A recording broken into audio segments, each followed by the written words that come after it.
أهل البدع والأهواء، أهل البدع العقائدية وأهل البدع السياسية. أنا أقول بيننا وبينكم السلف، بيننا وبينكم الكتب، كان فيقول البدع بيننا وبينكم. Bismillahirrahmanirrahim. Alhamdulillahilladzi arsala rasulahu bil huda wa dinil haq liyudhhirahu 'alad dini kullihi wa kafa billahi syahida. Asyhadu an la ilaha illallah wahdahu la syarika lah iqraran bihi wa tauhida. Wa asyhadu anna Muhammadan 'abduhu wa rasuluh sallallahu alaihi wa ala alihi wa sallama tasliman mazida la nabiyya ba'dah. Ikhwani fid din wa akhwati fillah, a'azzani wa a'azzakumullahu jami'an wa barakallahu fikum. Kita lanjutkan bacaan berikutnya terhadap kitab Tanbihatun ala Ahkamin Takhtassu bil Mu'minat. Peringatan secara khusus berkaitan masalah hukum-hukum seputar fikih wanita, karya Syekh Shalih Al-Fauzan As-Sabahullah. Sekarang kita masih berada pada halaman 40 yang membahas seputar pakaian-pakaian yang syar'i buat wanita dan juga hijab yang syar'i. Karena enggak semua pakaian itu syar'i buat wanita dan tidak semua hijab itu dikatakan syar'i. Namun kapan suatu pakaian dikatakan syar'i, suatu hijab dikatakan syar'i secara dalil, secara perintah Allah dan Rasulnya. Pada pertemuan yang telah lalu kita baru mengambil dua sifat pakaian yang dikatakan pakaian syar'i buat wanita yang muslimah. Yang pertama kemarin adalah pakaian tersebut hendaknya pakaian yang luas, longgar, menutup seluruh badannya. Yang kedua, pakaian tersebut pakaian yang tidak tipis, tidak transparan, sehingga tidak menampakkan bentuk postur tubuhnya atau warna kulitnya. Ini dua sifatnya. Nanti ada sifat lagi berikutnya. Cuman yang dua ini insya Allah mudah dipahami dan juga bisa dicari. Yang pertama, luas, longgar, lebar, menutup ke seluruh badannya. Yang kedua, pakaian tersebut tebal, tidak transparan, tidak tipis, sehingga apa? Benar-benar menutupi warna kulitnya dan juga tidak menampakkan postur tubuhnya. Bisa dipahami ya? Nah, jadi tidak menampakkan gambaran bentuk tubuhnya dari luar, tidak pula ketat ya, tidak pula tipis, transparan, tapi tebal, yang sifatnya benar-benar menutupi auratnya. Karena perempuan semuanya apa kemarin? Aurah. Al-mar'atu kulluha aurah. Perempuan itu semuanya aurat.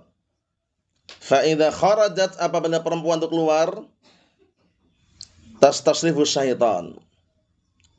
Tastasrifu syaitan. Apabila perempuan itu keluar, maka setan mulai menghias-hiasinya. Oleh karena itu, karena perempuan semuanya aurat, maka wajib untuk menutup aurat-aurat tersebut. Kecuali suara. Kalau suara bukan aurat tapi fitnah, manakala dia sengaja mendayu-dayukan suaranya. Karena dalam Al-Qur'an Karim ada larangan, fala takhda'na bil qaul, dan jangan sampai kalian melembutkan suaranya atau mendayu-dayukan suaranya. Maksudnya kalau berkata dengan lawan jenis yang bukan mahramnya, seperlunya dengan suara yang apa? Yang sifatnya tidak membuat fitnah. Kalau terpaksa harus komunikasi dengan lawan jenisnya yang bukan mahram, tidak sengaja dilembut-lembutkan, dihalus-haluskan biar menarik perhatian, biar memfitnah, itu di dalam syariat dijelaskan. Yang ketiga sekarang, alla yakuna dayyiqan yubayyin hajma a'dha'iha. Yang ketiga syaratnya pakaian tersebut dikatakan syar'i, hendaknya pakaian tersebut tidak sempit sehingga menampakkan ukuran atau bentuk anggota tubuhnya. Jadi dihindari para akhwat, para ummahat, para wanita, di saat keluar rumah, ada aktivitas di luar rumah, hindari pakaian yang sempit ini. Karena zaman sekarang antum saksikan kan, kalau orang-orang awam jual pakaian ya pakaian-pakaian yang di luar itu seringnya, pakaian sempit ya kan. Kemudian menampakkan bentuk tubuhnya mulai bagian depan, belakang, intinya sempit. Nah, itu boleh dipakai dalam rumah. Paham ya? Nah, di hadapan mahramnya, di dalam rumah. Adapun keluar rumah sebagaimana sudah kita lewat tadi, pakaian yang luas, longgar, lebar, kemudian tidak tipis, tidak transparan dan menutup pada seluruh tubuhnya. Kita lihat ini yang ketiga, hendaknya pakaian tersebut tidak sempit, yang menampakkan ukuran atau bentuk anggota tubuhnya. A'dha itu anggota tubuh. Fa fi sahih Muslim anin Nabi SAW annahu qala, di dalam Sahih Muslim dari Rasulullah SAW bahwasannya beliau berkata, sinfani min ahlin nar. Lihat ini ngeri sekali loh. Kalau orang paham hadis ini, dia akan merenungi dan juga akan mengambil ibrah pelajaran. Apa kata Rasulullah SAW? Dua orang termasuk penduduk neraka.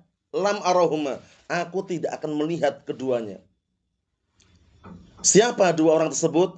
Pertama, nisa'un kasiyatun ariyatun ma'ilatun umilat. Perempuan-perempuan yang berpakaian tapi telanjang. Bukan berarti telanjang bulat, bukan. Dia berpakaian tapi pakaian transparan atau pakaian yang sempit ketat. Sehingga nampaknya seakan-akan dia nggak pakai pakaian itu loh. Paham ya? Masih menampakkan bentuk postur tubuhnya atau menggambarkan bentuk lekuk-lekuk tubuhnya. Mafhum? Walaupun dia berpakaian, tapi itu dinilai telanjang secara syariat. Kalau pakaian seperti itu. Mafhum? Nah, makanya disebutkan sini apa? Yang pertama, nisaun, para wanita, kasiyatun ariyat, berpakaian tapi telanjang. Ma'ilatun mumilat, yang mereka kalau jalan berlengok-lengok. Sudah pakaiannya tipis, ketat, berhias, kemudian kalau berjalan berlengok-lengok. Apa berlengok-lengok maksudnya?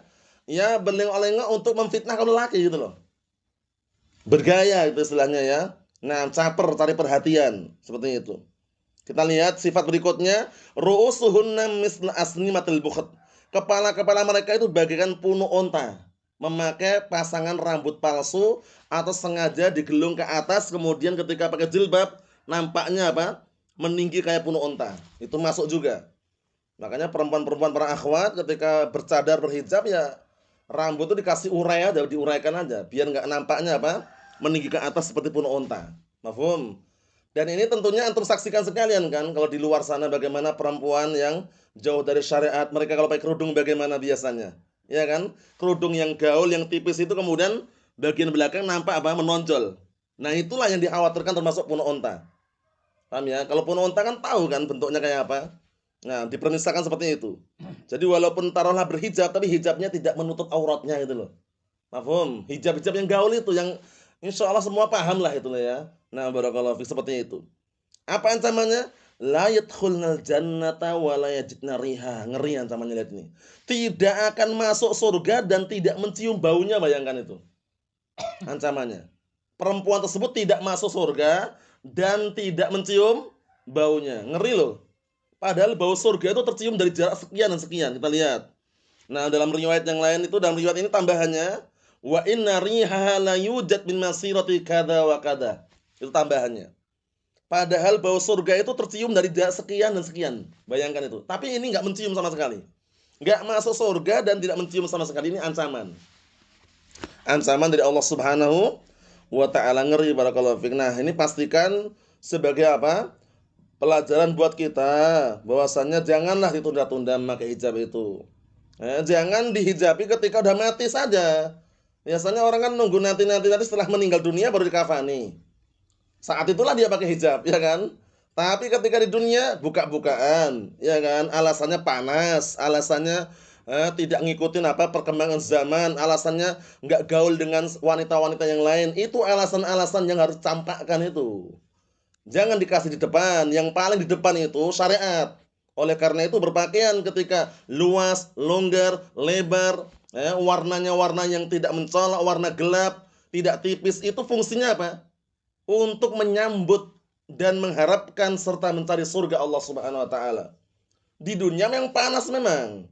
Panas, rasanya kayak tidak enak, ya kan? Gerah, tapi ingat itu hanya di dunia. Nanti di akhirat balasannya apa? Surga Allah Subhanahu wa taala. Lihat ini. Apakah ngeri seperti ini? Lihat ini. Perempuan yang berjalan, berlengok-lengok, pakaian mereka itu bagaikan enggak berpakaian gitu loh.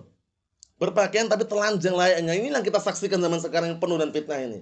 Iya kan? Nah, belum lagi tambah pakai apa? Parfum, minyak wangi.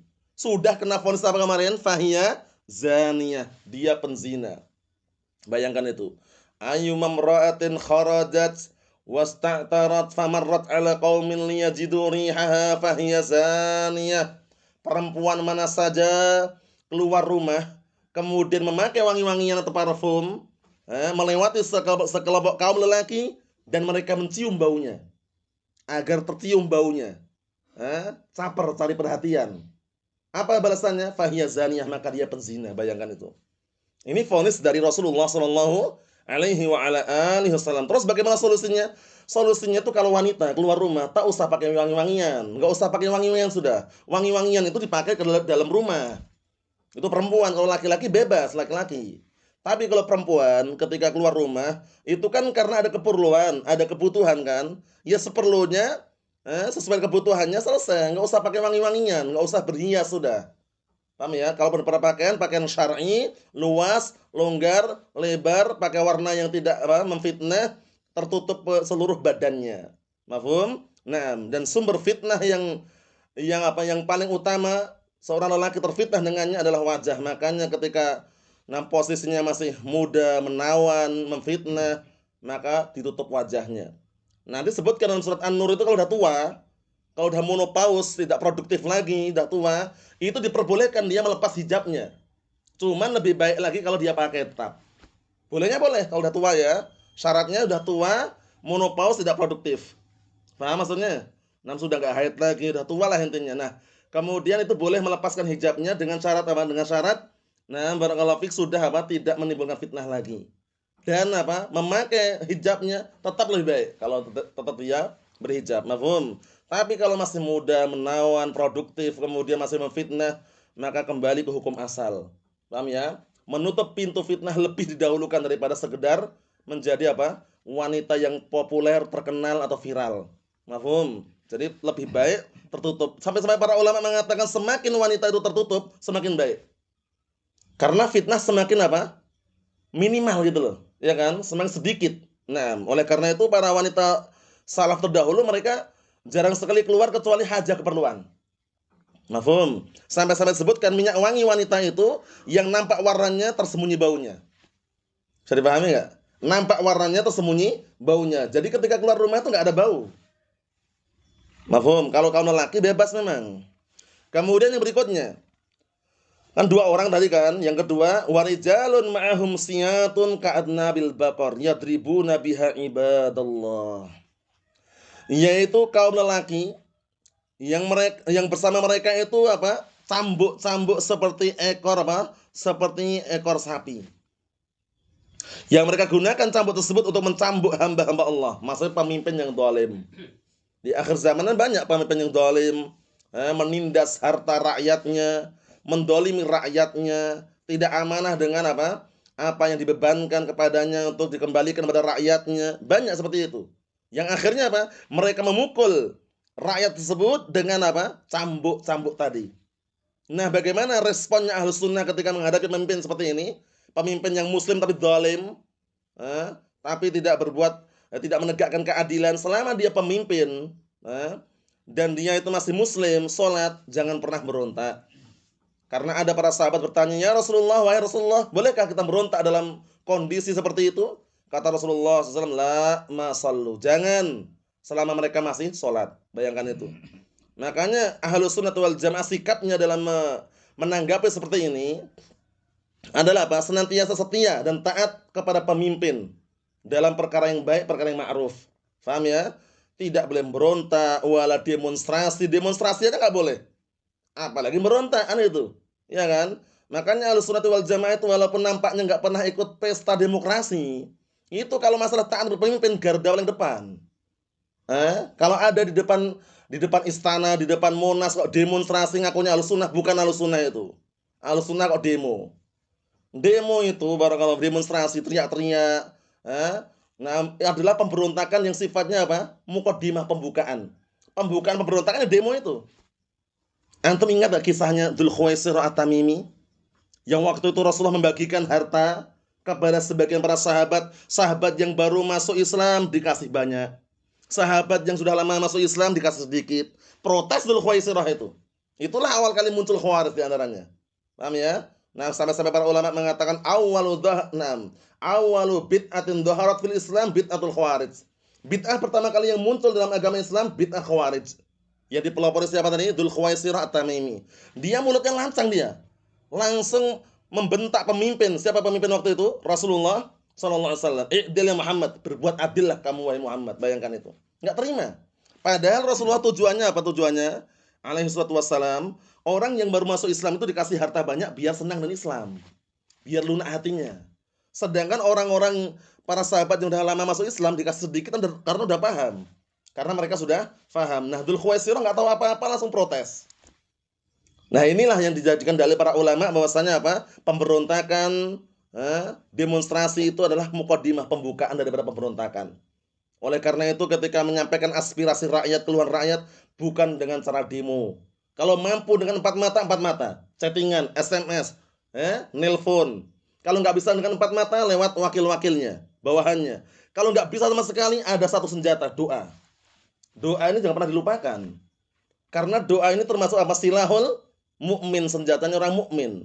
Sampai-sampai Al-Imam Fudail Iyad rahimahullah beliau mengatakan, "Lau alimtu annani da'watan mustajabah la saraftuha li sultan." Lihat itu. Kalau seandainya aku tahu memiliki doa yang dikabulkan, niscaya doaku ini aku akan pakai untuk mendoakan pemimpin, bayangkan itu. Karena pemimpin itu kalau baik, insya Allah rakyat sipilnya juga baik. Tapi kalau pemimpinnya mencontohkan yang jelek, rakyat sipilnya nggak jauh beda. Paham ya? Mulai pejabat-pejabat petinggi negara misalkan suka korupsi, bawahannya pun nggak jauh beda. Nah, tidak jauh beda dengan pemimpinnya. Makanya baik buruknya pemimpin itu pengaruhnya ke rakyat sipilnya. Nah, bagaimana respon rakyat sipil mendoakan biar pemimpin tersebut mendapatkan hidayah menjadi yang baik, dan mendoakan teman duduknya pemimpin agar yang baik juga. Karena teman duduk itu pengaruhnya besar. Namanya bitonah, teman duduk. Mafhum? Nah, ini sekedar apa? Membahas hadis tadi, potongan tadi itu, bahwasanya termasuk dua orang yang apa? Yang akan menjadi penghuni neraka, di antaranya adalah para pemimpin yang mendolim, yang mereka menindas mendolimi rakyat sipilnya. Nah, Allahul musta'an. Ini berarti berat nggak jadi pemimpin? Berat. Sudah berat kok nyalonkan, ya kan? Sudah tahu berat kok nyalonkan. Dunia yang diharapkan, kursi, jabatan itu nggak ada habisnya. Orang rebutan kursi, ya, gara-gara rebutan kursi, banting akidah, banting apa? Manhaj. Lihat itu. Semula kokoh di atas sunnah, kemudian gara-gara dapat fatwa, bolehnya ikut andil dalam pesta demokrasi, serentak ikut. Ternyata partai yang dia pilih kalah lagi. Sudah ikut kalah lagi. Dua periode atau bahkan lebih dari itu. Yang mereka pilih siapa? Orang Hizbiyun di luar sana itu, PKS. Paham ya? Partainya orang IM. Dua kali dia ikut nyoblos orang Hizbiyun di luar sana itu, kalah lagi. Kata mereka itu yang terbaik mendekati dengan sunnah. Sunnah yang mana? Ini terang-terangan aja, barakallahu fi, nggak ada sunnah di situ. Paham ya? Pesta demokrasi itu melahirkan apa? Diktator, koruptor. Allah musta'an. Pengennya berkuasa terus diktator, ya kan? Kemudian mengambil harta rakyatnya secara diam-diam. 100 juta untuk kampung dipotong 50, namanya apa? Koruptor. Ya kan? Nah, perbuatannya korupsi, pelakunya koruptor. Kalau terjemahan bebasnya apa? Maling harta rakyat. Terlalu ekstrim ya kalau maling harta rakyatnya. Kan makanya diplesetkan jadi korupsi. Halus, lembut, tapi itulah prakteknya. Wal'iyadzubillah. Hati-hati barakallahu fi. Karena yang namanya politik barakallahu fi, itu kalau tidak kembali bersyariat pasti ribut. Sekarang kan saksikan. Pesta demokrasi yang sudah disaksikan seperti ini bukan dari agama Islam, sudah terpilih taruhlah ya, ada pemenangnya. Itu nanti yang kalah pun akan protes gitu loh, ya kan? Mau kalah ini, mau curang ini, nggak jujur ini ya, lihat ya itu. Beda kalau pemimpinnya waktu itu Abu Bakar Siddiq radhiyallahu anhu. Beliau serahkan jabatannya kepada Umar bin Khattab, gak ada protes, bayat selesai. Itulah syariat Islam aslinya. Makanya Ahlus Sunnah wal Jamaah terima hasilnya karena itu dari pemimpin, prosesnya karena kemaksiatan nggak ikut prosesnya, selesai. Paham ya? Nah, pagi-pagi diketuk pintunya, ada namanya serangan apa? Serangan fajar. Bermodalkan 100.000, langsung patah semangat ya. Allah musta'an, jangan. Karena menerima suapan ancamannya apa? Ancamannya laknat, la'anallahu ar-rashi wal murtashi. Tapi kan cuma 100.000 Ustaz. Walaupun 50.000. Kata Rasulullah SAW, Allah Ta'ala melaknat penerima suapan dan yang menyuap. Yang menyuap dengan yang menerima suapan ancamannya laknat. Itu kan sedekah kok mendekati pemilu. Sedekah kenapa ketika menjelang apa? Pemilihan. Kenapa nggak di awal-awal? Ada udang di balik batu. Bisa dipahami ya, itu sekedar motivasi, dorongan, arahan, bimbingan. Syariat Islam itu insya Allah nggak pernah salah alamat. Tidak pernah tidak tepat pada sasarannya. Tapi kalau syariat budaya dari orang kufar itu pasti banyak kekurangan dan banyak keributan. Paham ya? Na'amullah musta'an. Jadi pastikan Ahlussunnah wal Jamaah kalau menghadapi pesta demokrasi itu netral. Enggak milih paslon tertentu, tapi kalau sudah dilantik jadi pemimpin, kita punya kewajiban mentaati pemimpin tersebut selama dalam perkara yang baik. Prosesnya kenapa enggak ikut? Karena ada kemaksiatan di dalamnya yang tidak bisa dipungkiri. Mafhum? Naam. Kita lanjutkan lagi. Qala Syekhul Islam Ibnu Taimiyah rahimahullah taala fi Majmu'ul Fatawa. Berkata Syekhul Islam dalam kitab Majmu'ul Fatawa, waqad fassara qaulahu sallallahu alaihi wasallam, waqad fassara atau waqad fussira qauluhu sallallahu alaihi wasallam, dan sungguh ucapan Rasulullah sallallahu alaihi wasallam ditafsirkan kasiyatun ariyat, lihat para wanita berpakaian tapi telanjang. Ini maknanya bukan telanjang bulat loh ya. Pakaiannya itu tipis, transparan sehingga menampakkan apa? Postur tubuhnya, menampakkan warna kulitnya. Kita lihat, bi antaktasi ma la yasturuha, yaitu perempuan tersebut berpakaian tapi tidak menutup auratnya. Pakaian yang apa tadi? Tipis, transparan atau ketat, menampakkan bentuk tubuhnya. Ini yang kita saksikan di luar sana, waliyadzubillah ya. Fitnah azimah, fitnah yang besar. Fahiya kasiyatun, maka dia dikatakan kasiyatun, telanjang. Wahiyya fil haqiqah ariyah. Nah, afan, fahiya kasiyatun, maka dia dohirnya berpakaian.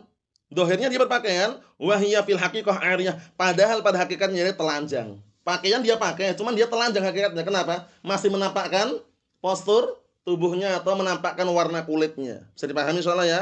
Itu dikatakan berpakaian tapi telanjang, waliyadzubillah. Nah, Allah musta'an. Padahal pakaian-pakaian yang luas, longgar, lebar itu banyak loh padahal ya. Tapi orang-orang kadang belum sadar, kita doakan biar dapat hidayah. Karena hidayah taufik itu mahalnya luar biasa. Nggak diperjualbelikan itu. Datang dari Allah Ta'ala gitu loh. Paham ya? Karena kita-kita ini hanya menyampaikan hidayah apa namanya? Ad-dalalah wal irsyad. Mengarahkan, membimbing. Maksa orang lain bukan apa? Bukan ciri khas Ahlus Sunnah. Memaksa orang lain bukan termasuk bagian dari agama Islam. Hanya menyampaikan, terima alhamdulillah. Nggak terima doakan biar dapat hidayah kan itu.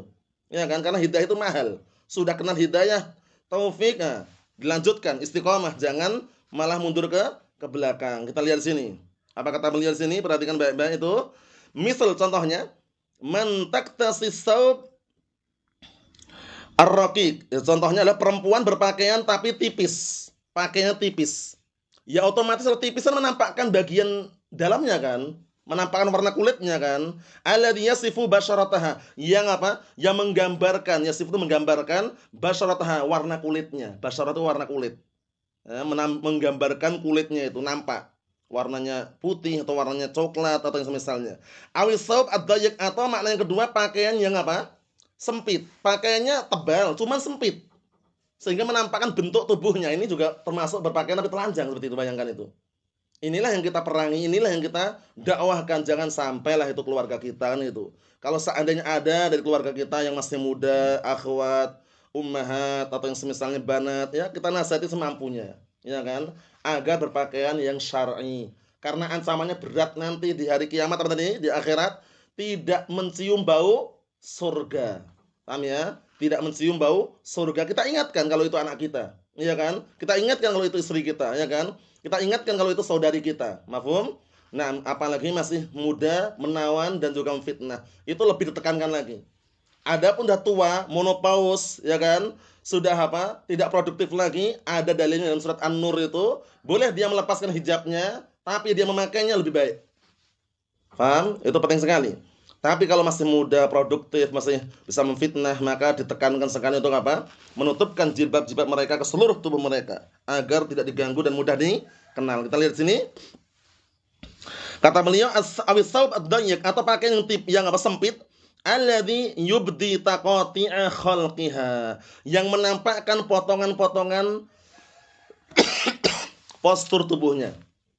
Nah, pakaian yang pertama dikatakan berpakaian bertelanjang, pertama apa? Yang tipis, transparan, menampakkan warna kulitnya. Yang kedua, makna yang kedua adalah pakaian yang apa? Ketat, sempit, sehingga apa? Menampakkan potongan-potongan postur tubuhnya. Misal, ajizat ya afan, seperti menampakkan bentuk pantatnya. Ajizat pantat, afan ya.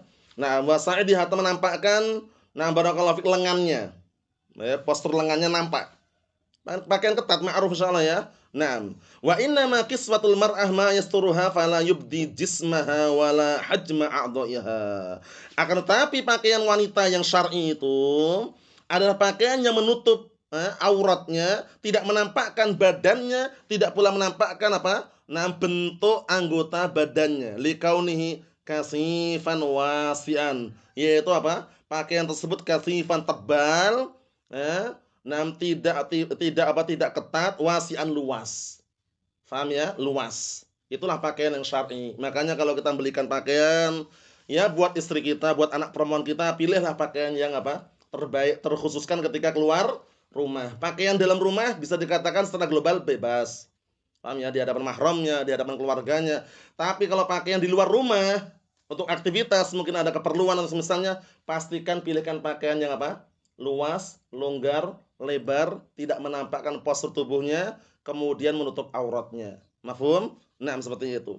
Dan yang paling tekankan para ulama, karena sumber fitnah adalah wajah, menutup wajah hukumnya wajib. Paham ya? Terkhususkan, terlebih-lebih sangat ditekankan adalah perempuan yang masih muda. Paham ya? Masih muda, menawan, menarik, memfitnah. Maka lebih ditekankan lagi. Jangan pamer wajah kecantikan di hadapan laki-laki ajnabi yang bukan mahramnya. Sebagai kepala rumah tangga atau sebagai suaminya atau sebagai kakak laki-lakinya, ketika melihat adik perempuannya, melihat istrinya dibuka wajahnya, kemudian berhias, disaksikan dilihat laki-laki lain, dia harus cemburu seharusnya. Wah, cemburu, motor aja dibelikan apa? Apa namanya? Skotlet itu namanya ya, itu ya. Penutup apa? Penutup nama-namanya itu, penutup intinya apa? Dilindungi lah. Masa istrinya nggak dilindungi? Ya kan? Mobil misalkan ada dibelikan pelindung, plastik pelindung biar mobilnya mulus bagus. Masa istri dan keluarganya nggak dikasih pelindung? Kan itu intinya. Ya kan? Kalau orang-orang punya motor, punya mobil, mereka membelikan pelindung semacam barakallahu fiik, stiker atau yang semisalnya, pelindung-pelindung, fungsinya apa? Biar awet, biar halus mulus, ya kan? Biar aman, tidak terkena apa? Sinar matahari. Nah, keluarga itu lebih penting. Kenapa? Karena biar aman dan tidak terkena jeratan apa? Siksaan nanti di akhirat. Paham ya? Itu yang perlu dikondisikan. Jangan sampai terbalik. Perkara dunia semangat, perkara akhirat lemah, jangan. Dunia itu hanya sekali saja, ingat-ingat itu, nggak pernah dua kali. Hanya sekali saja, selebihnya akhirat. Jadi tujuan kita ya ke sana itu, ke akhirat itu, bukan di dunia. Di dunia jalani dengan apa? Dengan santai, tenang, kembali kepada syariat. Kita ambil dikit lagi. Kata beliau yang keempat, alla tatasyabbah birrijal fi libasiha. Ini penting ini. Rinciannya insyaallah pada pertemuan yang akan datang, teman kita ambil poin awalnya ini. Yang keempat adalah apa? Hendaknya pakaian tersebut tidak menyerupai pakaian lelaki. Karena pakaian yang untuk perempuan itu ada sendiri, ya kan? Bentuknya pun juga nampak jelas. Kemudian pakaian laki-laki juga ada sendiri. Nah, makanya masalah pakaian ini terbagi menjadi tiga. Pertama, pakaian yang memang itu untuk murni untuk perempuan dengan postur dan bentuk yang tersendiri. Yang kedua, pakaian yang bentuknya memang untuk laki-laki. Yang ketiga, pakaian yang sifatnya apa? Sifatnya umum. Laki-laki bisa, perempuan juga bisa. Seperti itu kan? Yang murni untuk perempuan seperti daster. Masa laki-laki pakai daster? Nggak mungkin juga kan? Nah, rok misalkan, ya kan? Nggak mungkin laki-laki pakai rok, ya kan? Jilbab, nggak mungkin laki-laki pakai jilbab. Itu berarti khusus apa? Khusus perempuan. Kemudian yang laki-laki jelas pakaiannya kan? Sirwal, sarung, misalkan, ya kan? Jubah, sorban. Nggak mungkin perempuan pakai sorban, ya kan? Sirwal seperti laki-laki, ya kan? Nah, barakallahu fi, kemudian juga pakai jubahnya pun bukan jubah-jubah haromain, bukan jubah-jubah kayak gitu. Ada pakaian tersendiri perempuan, ya kan? Nah, kenapa kok itu dilarang dalam syariat? Karena ada ancaman laknat. La'anallahu al-mutasyabbihina minar rijal bin nisa wal mutasyabbihati minan nisa birrijal. Allah Ta'ala melaknat kaum lelaki yang menyerupai wanita dan melaknat kaum wanita yang menyerupai lelaki. Ada juga pakaian yang sifatnya mustarak. Apa mustarak itu? Boleh dua-duanya. Kadang-kala ada kaos yang bentuknya umum. Kaosnya itu dipakai laki-laki juga bisa, tergantung ukurannya kan. Dipakai untuk perempuan juga bisa. Nah, itu kalau bebas. Sandal misalkan. Ya, sandal-sandal yang sifatnya umum, yang bentuknya umum. Seperti sandal swallow ya kan Afan ya, atau sandal meli itu kan umum. Laki-laki perempuan bisa pakai kan. Tapi ada sandal yang bentuknya perempuan ada memang. Mulai warnanya, warna pink. Itu biasanya untuk perempuan laki-laki. Perempuan. Laki-laki kok pakai sandal warna pink ya kurang tepat. Paham ya? Nah, barakallahu fiik. Memilih warna yang memang khusus untuk laki-laki. Nah, itu semuanya diatur dalam syariat, jangan sampai terkena ancaman laknat. Nah, barakallahu fiik itu yang kita ambil. Yang berikutnya insyaallah pada pertemuan yang akan datang karena panjang penjelasannya ini. Kesimpulannya yang keempat ini larangan perempuan berpakaian menyerupai kaum lelaki. Jadi kalau perempuan ya perempuan gitu loh. Jangan sampai perempuan kok malah bergaya seperti lelaki, ya kan? Kemudian lelaki juga sama, lelaki ya pastikan dia lelaki. Jangan bergaya seperti perempuan karena dua-duanya kena ancaman laknat kalau sampai menyerupai atau saling menyerupai. Mafhum? Namullah alam bisawab. Nasallahu as-salamata wal afiyah fid dunya wal akhirah walhamdulillahirabbil alamin.